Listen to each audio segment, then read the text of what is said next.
I've learned that a lot of the times the limits we imagine don't really exist, right? Like, I mean, there's certain things I can't fly. I can't like jump over, a building, right? But like, there are things that I can do now that I never imagined would be possible. And as you learn that, you kind of internalize it. You kind of internalize that, like, oh, that thing that I thought wasn't possible is possible, and I can do it. And you can tend to take that to other places, and you can take that into your work life or your education or whatever you're doing, and say like, oh, why do I think I can't do that? And is that real, or is that just something I've told myself because I thought that because I thought I wasn't good enough, or I thought I wasn't strong enough, or whatever. And if that's the case, there's almost always a way to get there. Hope you are having a fantastic day. Welcome to Ignite Your Passion with me, Bonnie Lang. Meet my friend, he's a circus performer, Josh Grohman. We met up earlier in the week at Cirque Aria in San Antonio, and he gave me an incredible workout with his rope introduction session. We also got some video and photos, so make sure you check the link in the show notes. Here he is. It is so wonderful to see you again, Josh. How's it going? It's good. Thanks for having me. I'm really happy to be here. It's great to see you. Yeah, things are good. Of course. Well, it was great seeing you earlier this week, and great getting to actually do what you do. Now, by far, I am, it's incredible what you're doing, and it just like takes a lot of upper body strength. And first, I think let's just go back a bit and start with where you're from, and tell us where you're living right now, and then tell us what you're doing. Yeah, happy to. So my name is Joshua Grohman. Most people call me Josh. That's totally fine. I'm from San Antonio. I grew up here. I was born here. I lived here all the way until college, and then I went to Texas State University. So I went to school close to here, moved to Massachusetts, moved to Houston, and came back. And now I live here again. And I'm a circus performer / instructor. Oh, incredible. So then do you do this full time? I do. Well, I do this and another thing full time, basically. But yes, the circus is absolutely a full-time job. And then I also do side work as an accountant, which is very silly, I think. But it helps keep me from not having a place to live. That's amazing. Well, tell us more about the circus. Like, so what do you do? Yeah. Excuse me. So I'm an aerialist, mostly. I do trapeze, I do fabric, I do rope, any of those things that you tend to see on like Cirque du Soleil or whatever, where they're high in the air. More or less any of those things, I would do those things. I also do steer wheel, which is a ground apparatus where you spin in a large, heavy metal wheel on the ground. And those are my main, my main focuses. And I've seen you walking on stilts. So that's how I met you first is we both did a gig. I had a performance at Santico's grand opening event. Casablanca. We were there and we connected, but then we didn't reconnect until recently when we saw each other at the zoo, and you were walking on stilts. You were a cowboy. So tell us about that, what it's like doing the stilts. Yeah, so the great secret of stilts, and I might be ostracized for revealing this, is that they're not that hard. It's just really kind of scary when you first start and you're up high, and there's nothing really holding you up. There's nothing catching you if you fall down. Even something like flying trapeze, you have the net underneath you. With stilts, you're just 3-4 feet up in the air, and if you fall, you have to fall correctly, or you will break your legs or your arms or whatever. And so it's a little bit scary.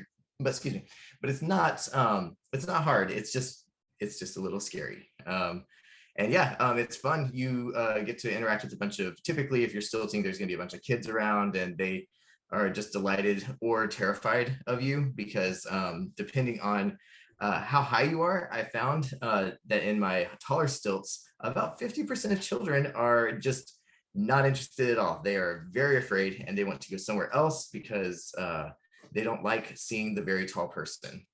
So yeah, it's fun though. You get to work with kids. I've done a lot of quinceañeras where I'm in like a robot, like an LED robot suit And so you're trying to dance on a dance floor with, 50 people, probably several of them much smaller than your legs, and you're trying to dance, and you have a motorcycle helmet on, which is like lighting up on the sides, and you can't see anything, and you're trying to just make sure you don't crush a child. It's a wild experience, but it's really fun. Oh my gosh. We're going to have to see some of those pictures. Absolutely. So then how did you get inspired? What inspired you to do this, to choose this career path? Well, so when I was a kid, I did gymnastics. I was in a gymnastics school here in San Antonio. It's called Flip City. I don't think they're still around. I was in that for a long time. And then as I got older, I remember vividly, I came home from gymnastics practice on a Friday night. And every Friday when I was growing up, we would go to the Hollywood Video, I think was the video store. And my brother and I could rent one video game each. And I rented Battletoads versus Double Dragon for Super Nintendo. And I went to gymnastics practice, and then I came back, and my brother and my friends were playing Battletoads versus Double Dragon, the game I had rented. And I was like, well, I'm done with gymnastics. I'm never doing this again because I'm not letting my brother take my friends. And so I just quit. Like, that was it. And like 10 years later, I was like, oh, that was a mistake. So I wanted to go back into it. And there's not a lot of adult gymnastics. There definitely is some, but it's not, it wasn't quite as much as I wanted. I wanted something a little bit more regular and something a little bit more communal. There's not a lot of people that are doing it also. And so I tried capoeira, I tried parkour, and both of those are great. And I had a really good time with that, but they all kind of led me to finding circus. And I found a Groupon for a flying trapeze class in Austin, and I did it and I loved it. So I looked for something here. And at the time, there was only one person teaching circus here in San Antonio that I could find. And so I called her like on the phone. It wasn't even a website really, and set it up. And I've been hooked ever since then. It's one of the most like just genuinely fulfilling and just satisfying physical activities I've ever done. So, Wow, that's incredible. And then so trapeze as well. yeah. Yeah, I would have loved to see you. I've actually, if you go to your Facebook page, anyone can see that, some of the recent routines that you've done. It's incredible. Tell Thank you. us, you recently went, I guess, was it some sort of convention?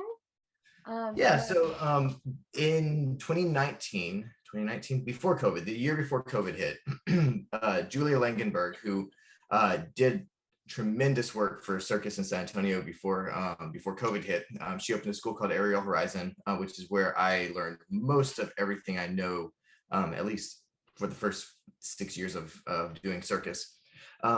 She did an event called the Aerial Theory Summit. And so if you can imagine anything where you're making knots, right? Like, so aerial silks, right? Which is the thing we did. I would tie a knot at the bottom of the silk for you to stand in, right? Until you develop the upper body strength and the endurance to stay in the air without the knot. But you're still, when you're doing drops, when you're doing anything in the air that you're going to release and let it catch you later on, you're still creating something to hold you in the air, some sort of knot or some sort of loop or some sort of wrap of some sort. And so if you can think about like knot theory and any of those sorts of things that you would have done as a Boy Scout or as a sailor or as somebody who's tying a lot of knots, you can carry that sort of idea over to fabric as well. And so there's a lot of theory involved in creating things, and it's not necessarily just you learn how the things work and then you do exactly that. If you after a certain amount of time, you tend to want to start making things on your own, and that's where the theory comes in. And so she created a Aerial Theory Summit, which was, as far as I know, the first of its kind in the States, where people from all over the country were invited to come in and just basically talk about the theory of aerial fabric mainly, because that was her main apparatus. So, excuse me. So she did that in 2019. And then 2020, right before we had the second time, the second annual, COVID hit. And so we had to just cancel the whole thing. And eventually she ended up moving up to Brattleboro, Vermont, which is where the New England Center for Circus Arts is, which is another one of the big circus schools in the States. And so she reinstated the Aerial Theory Summit. So that's where I took a train all the way from here to Brattleboro. It took 4 days total of traveling because trains are not super fast here. And it was really fun. It was really great. It's great to see Julia again. Saw a bunch of people I've known before, and we just kind of all work on theory ideas.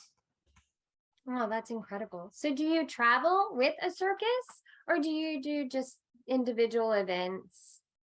Mostly just events here. I have traveled some. I just recently traveled to Syracuse. Actually, after that, after the Theory Summit, I had a gig immediately in Syracuse. So I took a flight this time instead of a train down to Syracuse, New York to do that gig. But for the most part, it's all local-ish. San Antonio, Houston, Austin. We did a gig down in South Padre Island for a large space faring company that I don't think I'm supposed to say the name of.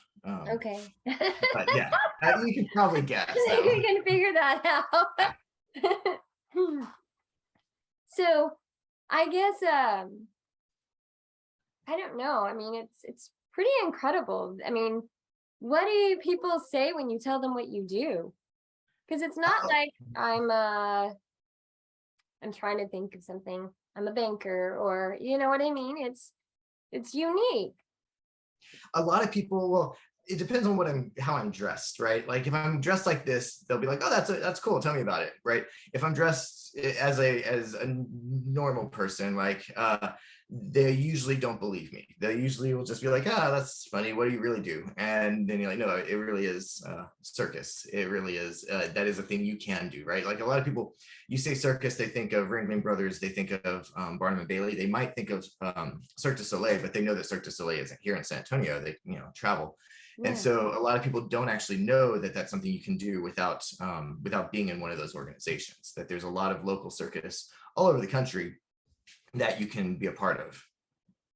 What has been the most rewarding for you in this? There's several things about it. Number one, for my own self, it's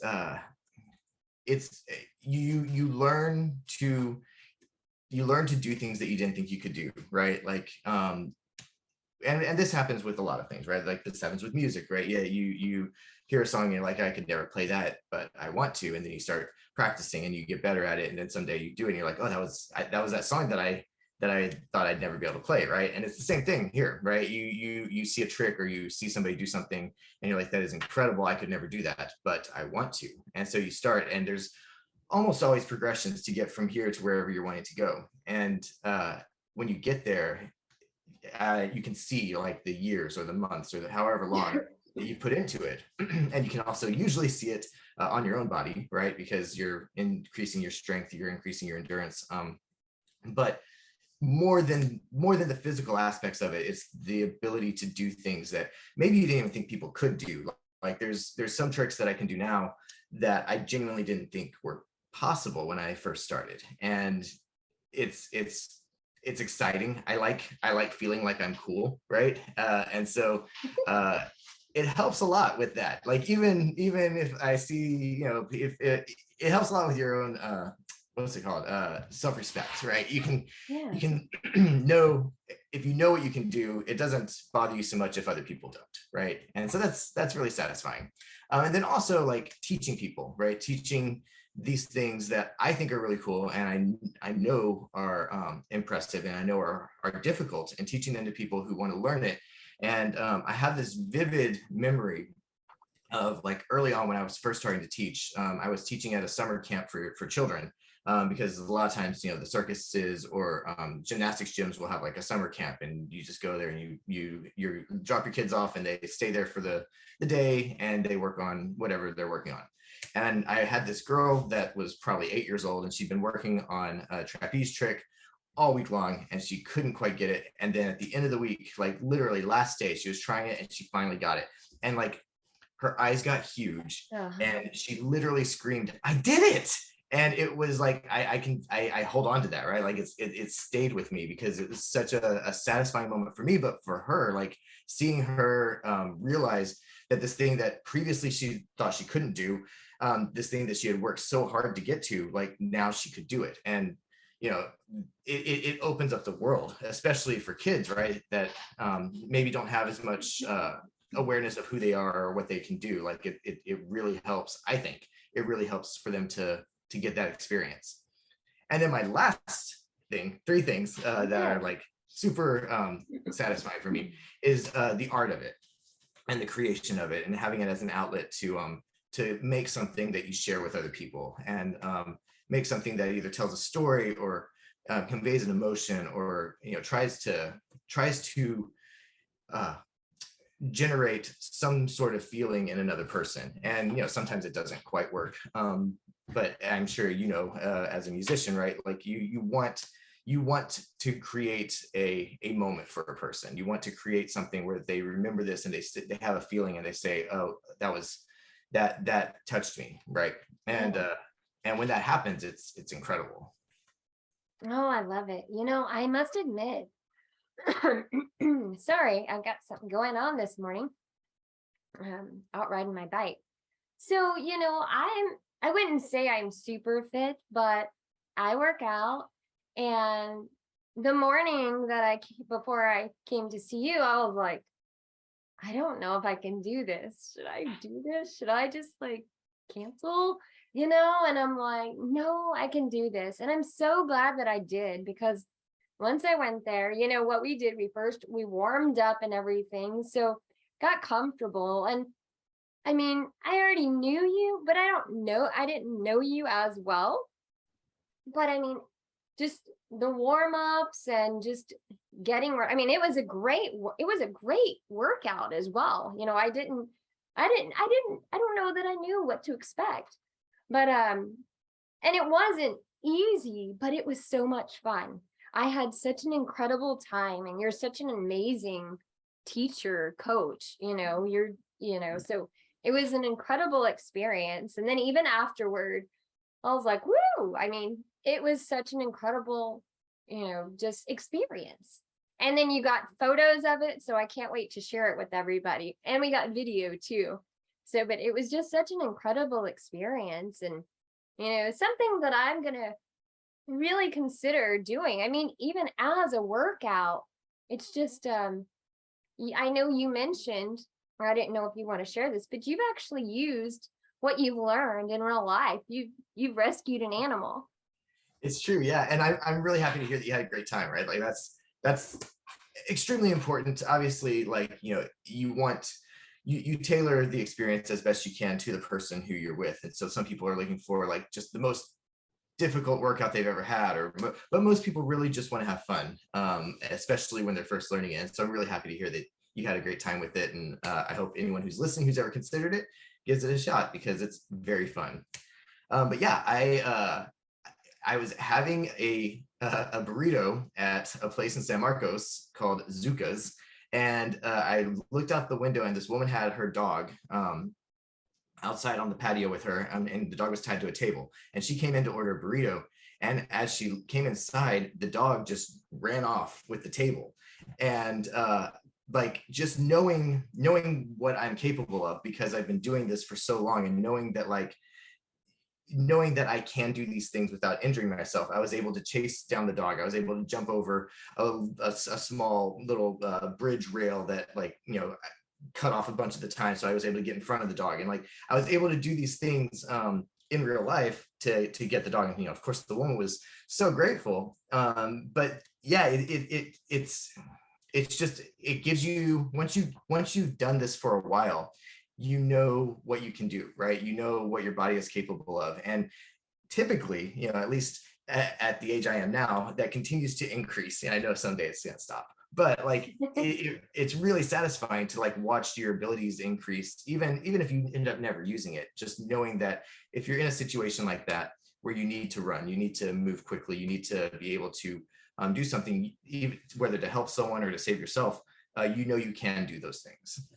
That's incredible. And I do want to give a shout out to Cirque Aria San Antonio for letting us use their studio for yeah, they're a new studio. We just opened a few months ago out on Bandera Road at 410. And recommend it for anyone who wants to check it out. Yes, incredible. So where do you get your motivation and inspiration? Um, excuse me. Um, it's again, I like to feel like I'm cool. And that's really all it is like I see things that I think are cool, and I think that the people who do them are cool. And I'm like, well, if I want to be cool, I guess I have to do that. So that's as like ADHD, right, is can be crippling, especially without some sort of motivator. And that's typically my motivator in most circumstances is I don't want to be boring. And that's something I feel like keeps me going when I'm really, really struggling to find the motivation to do something. I'm like, yeah, but I really want to be cool. And so that's pretty much it. So are there any other aerial lists that you look at and you're like, man, I want to do that, or that you like that inspire you or mentors to you? Absolutely. So the person I mentioned earlier, Julia Langenberg, she's the person who I found when I first moved to back to San Antonio. And she's a dancer. She has a dance background. She's also an opera singer. She doesn't do that so much anymore, and she probably would be upset with me for telling people about it. But she's just a gorgeous mover, an incredible aerialist, and that's where I learned the bulk of what my foundational skills and my foundational movement, where it came from, was from her. And she's up at NECA in the New England Center for Circus Arts now, which is where she should be. She deserves to be in a national school somewhere.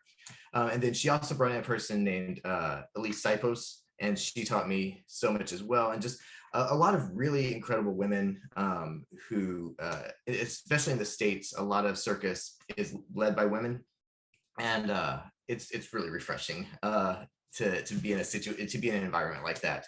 And Dara as well, Dara Menken, who is actually still here in San Antonio. She teaches over at the Area, which is a studio that she co-founded fairly recently also, is, in my opinion, the single most interesting fabric mind in at least the state of Texas right now. And if you have the chance to go check out her studio, I can't recommend it enough. She is brilliant, and she will dazzle you. She's extremely creative and extremely interesting with how she approaches the theory of the fabric. Wow, incredible. So what does your day look like when you're going to have a performance, doing the silks or doing trapeze? Yeah.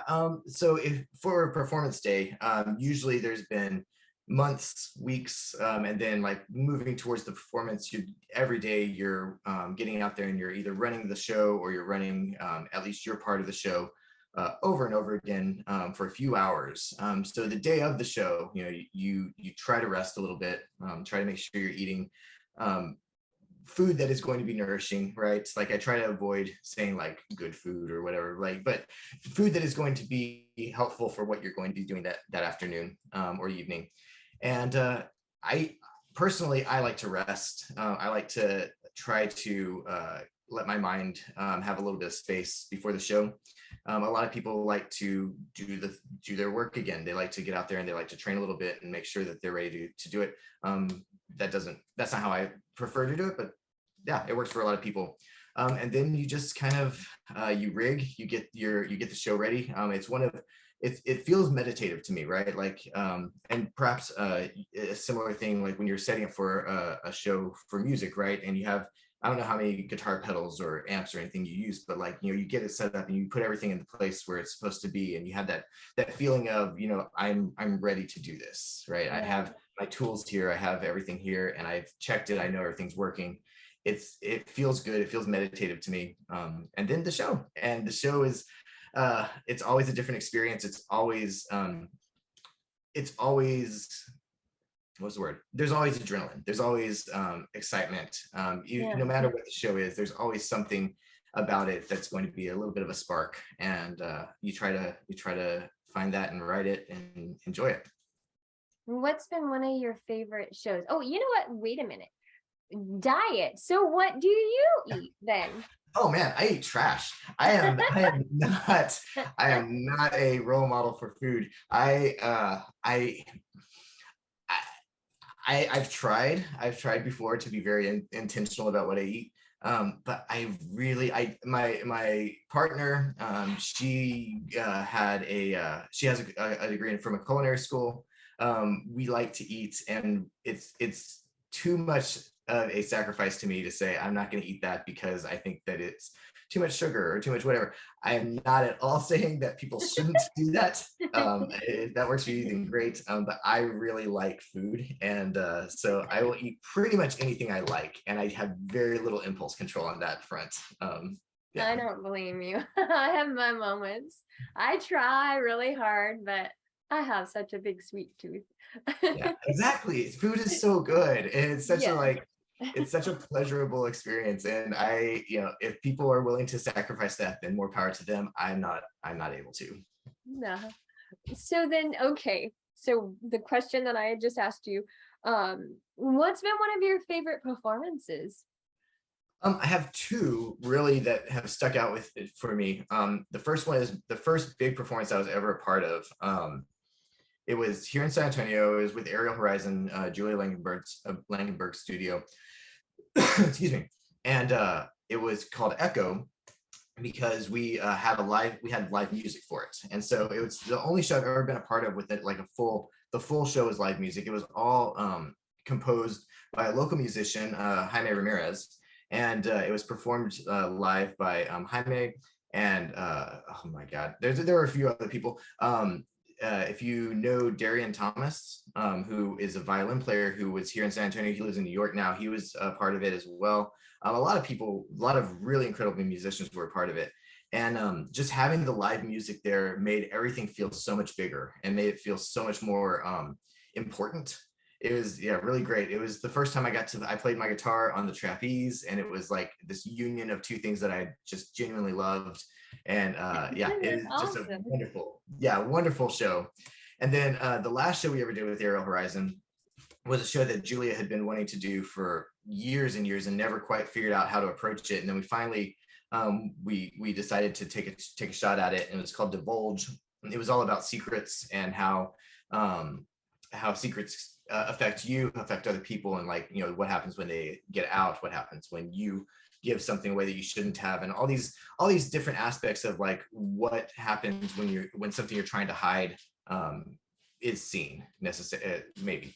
And that show took a lot of work, and it took a lot of emotional labor, and it was very, very very difficult to put together, but in the end, I think it was extremely worth it. And afterwards, everyone involved in the show afterwards that I talked to said that it was the most exhausted they'd ever been after a show. We did three nights of it, and that's not atypical, but like just the emotional aspect of it was really rough on a lot of people, and then also the emotional impact of like giving up this thing that we had been working on for so long.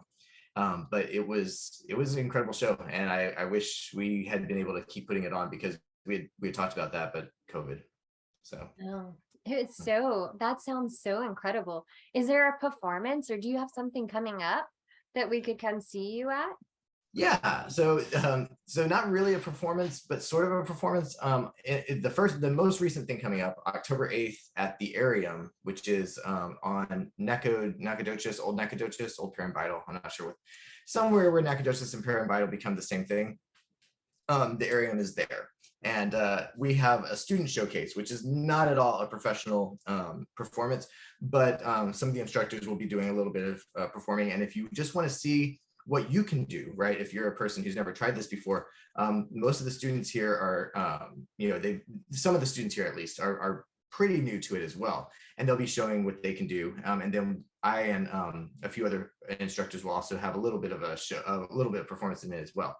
The thing that I'm most excited about coming up in February 25th, at Cirque Aria, we have a show we're calling Emergence. And a lot of it is about kind of coming out of COVID, coming out of like this emerging again, right, from into this world after we've spent so long kind of hiding away.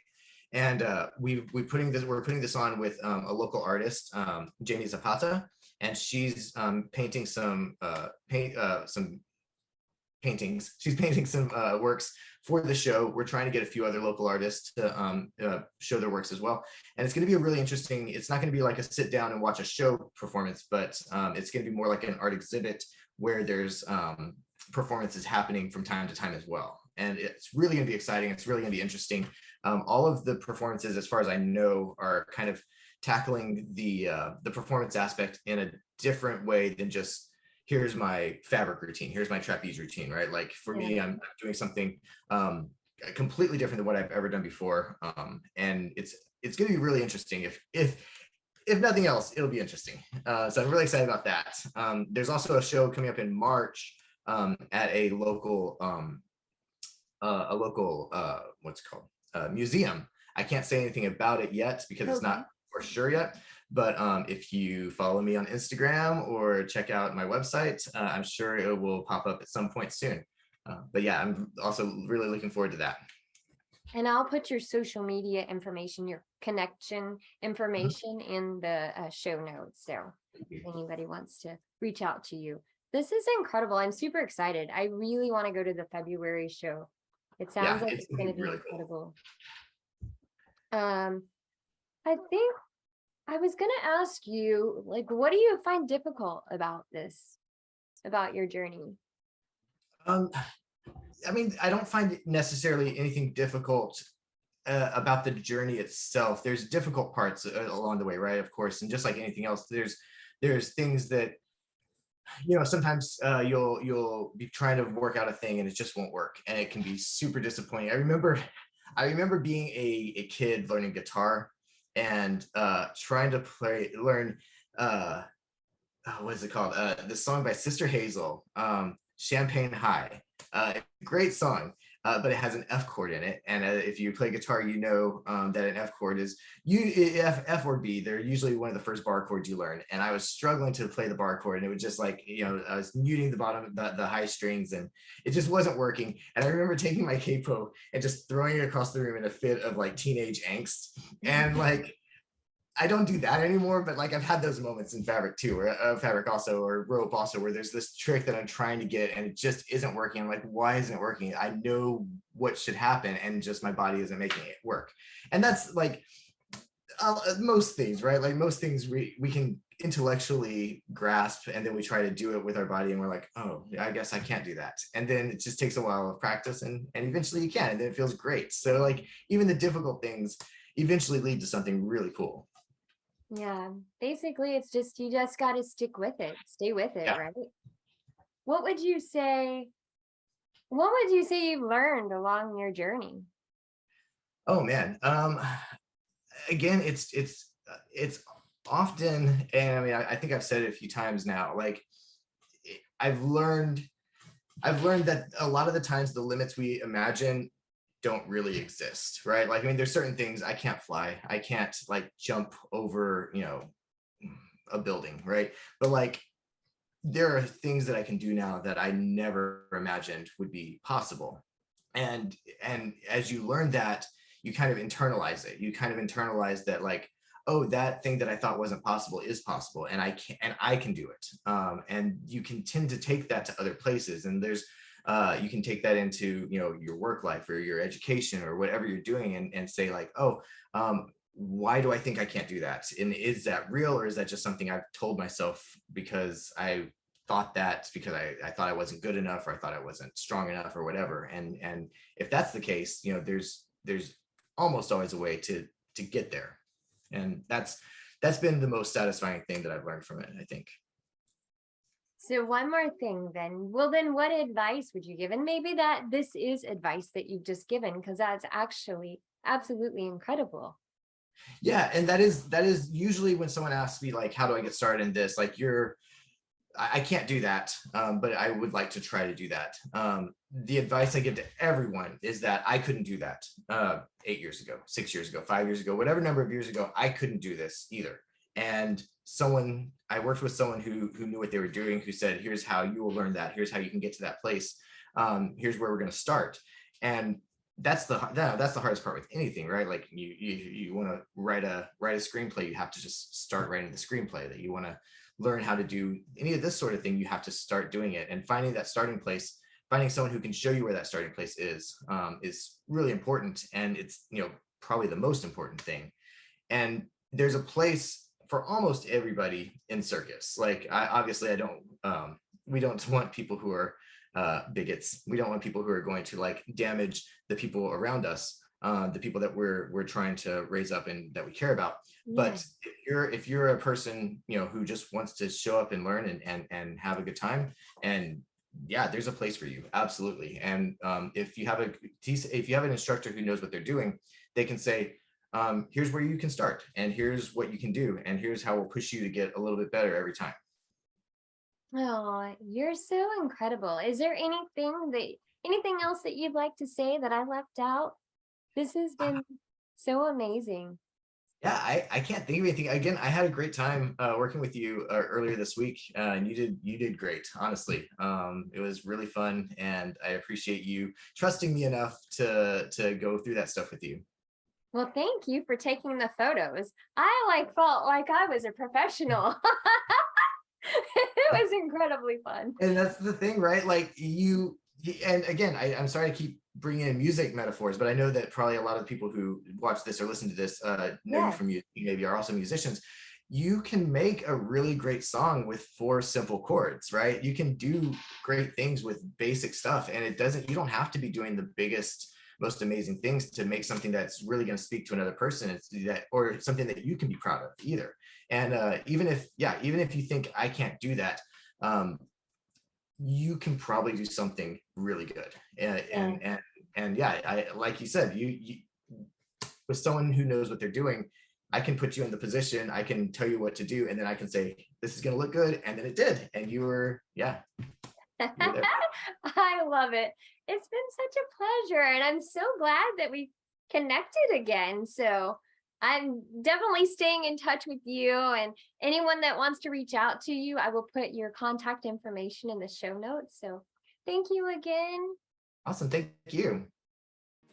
Isn't Josh awesome? This was such an incredible experience. So much fun. If you want to connect with Josh, his info is listed in the show notes. Be sure to check out the video too of us. The link's also in the show notes. Please feel free to share these episodes. It's pretty incredible how time has really flown by since I started doing this podcast, and I have fallen in love with it. It's like reaching into a box of chocolates each episode, because you never know what you're going to get, but it's always amazing. Take a listen to my previous episodes. You'll see what I mean. If you're enjoying this podcast, please comment below. Peace, love, happiness, and hugs to you. I thank you so much for spending your time and hanging out here with me. And don't forget to subscribe. Have a wonderful day.